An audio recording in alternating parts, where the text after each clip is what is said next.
The wise old man and the poor boy. In a small village nestled between the hills and the river, there lived a young boy named Sam.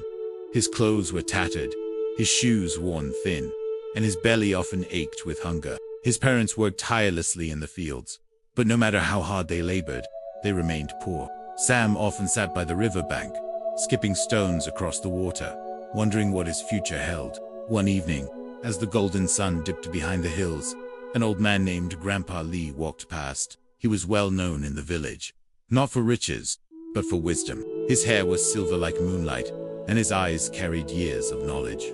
Seeing Sam sitting alone, he approached the boy and asked, "Why do you look so troubled, young one?"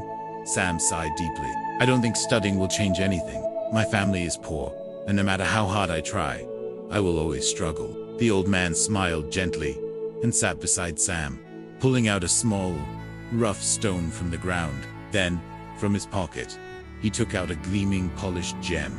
"Do you see this stone?" he asked. "Right now, it is rough and ordinary, but if you polish it, day by day, it will shine like this gem. Your mind is the same, Sam, right now. You may not see the difference, but every bit of knowledge you gain polishes you into something greater." Sam stared at the gem in awe. "But how do I know if I'll ever shine?" Grandpa Lee chuckled. "You won't know unless you try. Hard work and learning open doors you cannot yet see. Every great person in history started from nothing. What makes them different is their perseverance." Sam hesitated. He had seen people in his village give up on dreams, believing poverty would always hold them back. But Grandpa Lee's words planted a seed of hope inside him. "But what if I fail?" Sam whispered. The old man's eyes twinkled. "Failure is part of growth. Each mistake teaches you a lesson. Those who fear failure stop moving forward. Those who embrace it learn how to stand taller." Sam thought about his words long into the night. The next morning, he woke up determined to change his fate. He started borrowing books from the village teacher, practicing his writing with a broken pencil, and listening carefully to every lesson he could.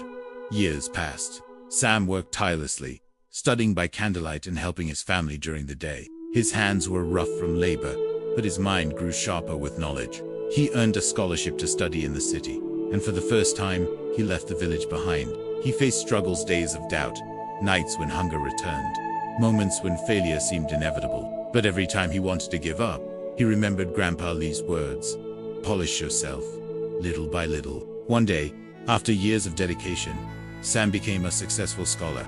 He returned to his village, not as the poor boy by the river, but as a man who had paved his own future. He helped build a school for children like him, ensuring that no one in the village would feel trapped by poverty again.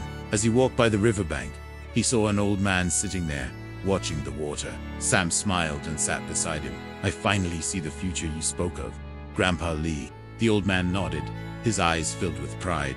"And now, it is your turn to help others see it too." This story reminds us that our circumstances do not define us, so our choices and perseverance do. With patience, hard work, and belief in ourselves, even the roughest stones can become shining gems.